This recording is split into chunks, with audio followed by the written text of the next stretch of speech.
नमस्ते। खुश रहो बिटिया। मैं doctor S Bundela, professor, faculty of education and methodology, Jyoti Vidyapeeth, women's university, Jaipur, Rajasthan. बच्चों, आज का जो पेपर है, कोर्स है, सेशन है, वो है meaning nature of local self government, स्थानीय स्वशासन का अर्थ प्रकृति। भारत जैसे संघीय देश में स्थानीय स्वशासन की व्यवस्था, जिसमें 3 स्तरों पर प्रशासनिक व्यवस्था है। संघ स्तर पर केंद्र सरकार, राज्य स्तर पर राज्य सरकार और स्थानीय स्तर पर स्थानीय सरकार, जो कि संबंधित अपनी नागरिकों की आवश्यकताओं की पूर्ति करती हैं। स्थानीय शासन का महत्व प्राचीन काल से चला रहा है। राजाओं के समय से ही स्थानीय शासन रहा है किसी न किसी रूप में। भारत जब स्वतंत्र हुआ तो स्थानीय स्वशासन पर ज़्यादा महत्व दिया गया और ये अनुभव किया गया कि जो स्थानीय स्वशासन है वो लोकतंत्र की आधारशिला है। देश का स्थानीय स्वशासन का जो स्वरूप है 2 प्रकार का है, नगरीय और ग्रामीण। नगरीय जो स्थानीय प्रशासन है वो तो नगरीय नागरिकों की आवश्यकताओं की पूर्ति करते हैं, और जो ग्रामीण संस्थाएं हैं, प्रशासन है, वो ग्रामीण स्तर के लोगों की आवश्यकताओं की पूर्ति करते हैं। स्थानीय शासन और स्थानीय स्वशासन 2 शब्द जिनमें हम अंतर कर रहे हैं, विषमताएं कर रहे हैं। विदेशी शासन व्यवस्थाओं में स्थानीय शासन और स्थानीय स्वायत्त शासन में कोई अंतर नहीं किया गया है, लेकिन भारत में अलग अलग विद्वानों ने अपनी अपनी दृष्टि से इनमें अंतर पाया है, जिसमें प्रोफेसर श्री राम माहेश्वरी जो हैं, उन्होंने दोनों में समानता देखी है। इसके अलावा वीएम सिन्हा, उन्होंने दोनों में अंतर देखा है। भारत के संविधान में स्थानीय शासन शब्द का प्रयोग किया गया है। ये बहुत बार, कई बार कंपटीशन एग्जाम्स में आते रहते हैं। तो अगर क्वेश्चन आए कि स्थानीय शासन और स्थानीय स्वायत्त शासन में से कौन सा शब्द भारतीय संविधान में प्रयोग किया गया है, तो आप बताएंगे स्थानीय शासन।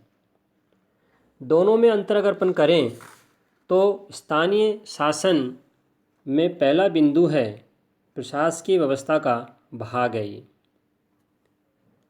जबकि स्थानीय स्वायत्त शासन में ये राज्य की प्रशासनिक व्यवस्था का भाग नहीं है। दूसरा अंतर, राज्य प्रशासन इन पर प्रत्यक्ष नियंत्रण रखती है स्थानीय शासन में, जबकि स्थानीय स्वायत्त शासन में यहाँ राज्य के नियंत्रण की सीमा विधानमंडल द्वारा तय की जाती है। तीसरा पॉइंट, स्थानीय शासन के कर्मचारी लोक सेवा के सदस्य माने जाते हैं स्थानीय शासन में, जबकि स्थानीय स्वायत्त शासन में ये लोक सेवक नहीं माने जाते हैं। अगला बिंदु, स्थानीय शासन में नौकरशाही प्रभावी होती है, जबकि स्थानीय स्वायत्त शासन में नौकरशाही का प्रभाव तुलनात्मक स्तर पर कम होता है। अगला अंतर का बिंदु, स्थानीय शासन में जनप्रतिनिधियों का प्रत्यक्ष प्रभाव नहीं रहता है, जबकि स्थानीय स्वायत्त शासन जनप्रतिनिधि प्रत्यक्ष रूप से प्रभाव डालते हैं। अगला अंतर, स्थानीय शासन की संस्थाएं जन आवश्यकताओं के प्रति उदासीनता दिखाती हैं, जबकि स्थानीय स्वायत्त शासन की संस्थाएं जन आवश्यकताओं के प्रति जागरूक रहती हैं।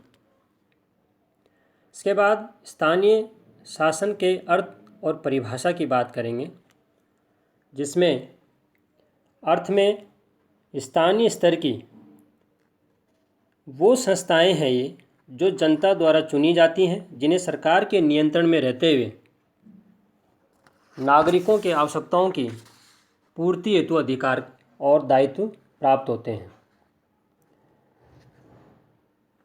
इसके परिभाषाओं में सबसे पहले एनसाइक्लोपीडिया ऑफ ब्रिटेनिका ने, जिसमें पूर्ण राज्य की अपेक्षा एक अंदरूनी प्रतिबंधित एवं छोटे क्षेत्र में निर्णय लेने तथा उनको क्रियान्वित करने वाली सत्ता कहा है।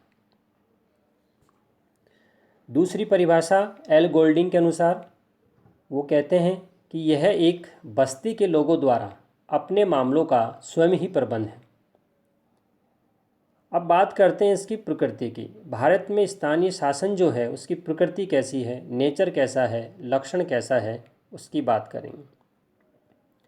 इसमें सबसे पहली जो प्रकृति है, स्वरूप है, वो है सांविधिक आधार प्राप्त होना। इसको 73वें और 74वें संविधान संशोधन के बाद इसे भारतीय संविधान में जगह मिली और स्थानीय संस्थाओं का पहला जैसा स्तर न होकर अब संवैधानिक हो गया, अर्थात संविधान में उसका स्थान सुनिश्चित हो गया। दूसरा स्वरूप कम स्वायत्ता प्राप्त। ये जो जितनी भी स्थानीय संस्थाएं होती हैं, इन्हें कार्य करने से पूर्व सरकार की अनुमति लेनी होती है, अर्थात जिस सरकार के अंतर्गत ये काम कर रही हैं उनकी अनुमति लेना जरूरी है, चाहे वो केंद्र सरकार हो चाहे राज्य सरकार हो। तीसरा वित्तीय शक्ति का अभाव पाया जाना। यहाँ इन संस्थाओं के द्वारा कोई भी कर नहीं लगाया जा सकता जब तक कि सरकार इनको अनुमति न दे दे, और न ही उनकी अनुमति के बगैर ये कोई ऋण कहीं से ले पाती है। इसके बाद अगली प्रकृति में ये दो भागों में विभक्त रहती हैं। स्थानीय संस्थाएं दो भागों में बटी रहती हैं, जिसमें पहला ग्रामीण और दूसरी नगरीय। 73वां संविधान संशोधन ग्रामीण संस्थाओं से संबंधित है, उन सब के बारे में वर्णन किया गया है। 74वां संविधान संशोधन नगरीय संस्थाओं से संबंधित है, अर्थात नगरीय संस्थाओं के बारे में 74वें संविधान संशोधन में बताया गया है। इसके अलावा ये 73वें और 74वें संविधान संशोधन में जो संस्थाएं हैं वो सभी त्रिस्तरीय प्रकृति की होती हैं, 3 स्तरों में बटी रहती हैं। अगली प्रकृति है राज्य सूची का विषय होना। ये जो स्थानीय शासन की संस्थाएं हैं ये राज्य सूची का विषय है, इसलिए ये संस्थाएं संबंधित राज्य सरकारों के द्वारा निर्देशित और नियंत्रित होती हैं। अगली प्रकृति की बात करें तो कार्य क्षेत्र का निर्धारण राज्य के द्वारा किया जाता है, सरकार के द्वारा किया जाता है। ये संस्थाएं राज्य सूची के अंतर्गत राज्य विधानमंडल द्वारा निर्मित होती हैं, इसलिए इनके कार्य क्षेत्र वो सभी राज्य विधानमंडल के अधिनियम के द्वारा तय किए जाते हैं। इसके बाद अगली प्रकृति की बात करते हैं निर्वाचन की नवीन व्यवस्था का पाया जाना। संविधान संशोधन अधिनियमों ने कौन से 73वां और 74वां संविधान संशोधन, उसमें एक राज्य निर्वाचन आयोग की बात कही गई है, जिसका गठन राज्य के राज्यपाल करेंगे 5 वर्षों के लिए। ये जो निर्वाचन आयोग है ये 5 वर्ष का कार्यकाल इन संस्थाओं का होने से पूर्व ही यहाँ वयस्क मताधिकार के आधार पर चुनाव करवाने की जिम्मेदारी रहती है इनकी। इसके बाद अगली प्रकृति है अकुशलता का पाया जाना या राजनीतिक हस्तक्षेप अधिक पाया जाना। इन संस्थाओं की जनता में अकार्यकुशलता है, क्योंकि इनकी वित्तीय स्थिति सही नहीं होती है, इसलिए राज्य सरकार का इन पर समय समय पर राजनीतिक हस्तक्षेप बना रहता है, जिससे ये अपने ढंग से कार्य नहीं कर पाते हैं। अगली बात करते हैं जन नियंत्रण की।